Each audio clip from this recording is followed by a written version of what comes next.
भारत के एक शांत गांव में एक डरावना कब्रिस्तान था जिसके बारे में लोग कम ही बात करते थे। दो दोस्तों राज और राहुल को कुछ ग्रामीणों ने वहां एक रात बिताने की हिम्मत दी। राज बहादुर था जबकि राहुल घबराया हुआ था लेकिन सहमत हो गया। जैसे ही सूरज डूबा वे टॉर्च लेकर कब्रिस्तान में दाखिल हुए। चांद की रोशनी कब्रों पर भयानक छाया डालती है। डरो मत राहुल, राज फुसफुसाए, यह सिर्फ एक जगह है। लेकिन जल्द ही अजीब आवाजें हवा में भर गईं। हवा न चलने पर भी पत्तों में सरसराहट हुई। राहुल का दिल जोरों से धड़कने लगा। चलो वापस चलते हैं राज। वह कांप उठा। राज घबराकर हंसा। चलो राहुल, यह तो हवा है। उन्होंने गहराई से खोजबीन की। अचानक उन्हें फुसफुसाहट सुनाई दी। आपको लगता है कि सुना? राहुल हकलाया। राज ने इसे टाल दिया। शायद एक उल्लू।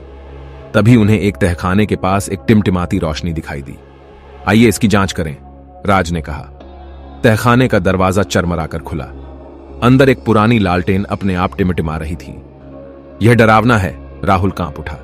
इससे पहले कि वे निकल पाते तहखाने का दरवाजा जोर से बंद हो गया। राहुल घबरा गया। हमें बाहर निकलना होगा।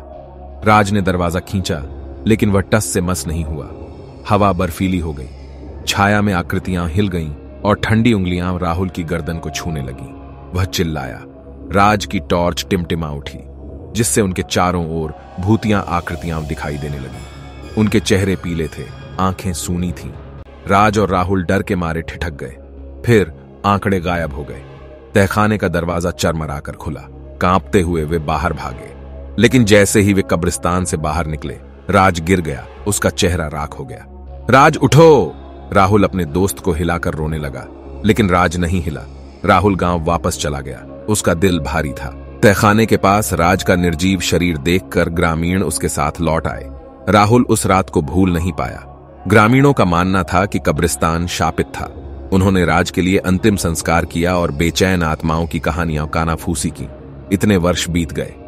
राहुल अक्सर राज की कब्र पर लालटेन लेकर जाते थे जैसा कि उन्होंने उस रात देखा था।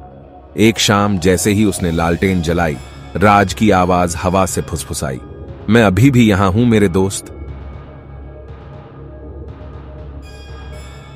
अधिक दिलचस्प डरावनी कहानियों के लिए हमारे YouTube चैनल को सब्सक्राइब करें।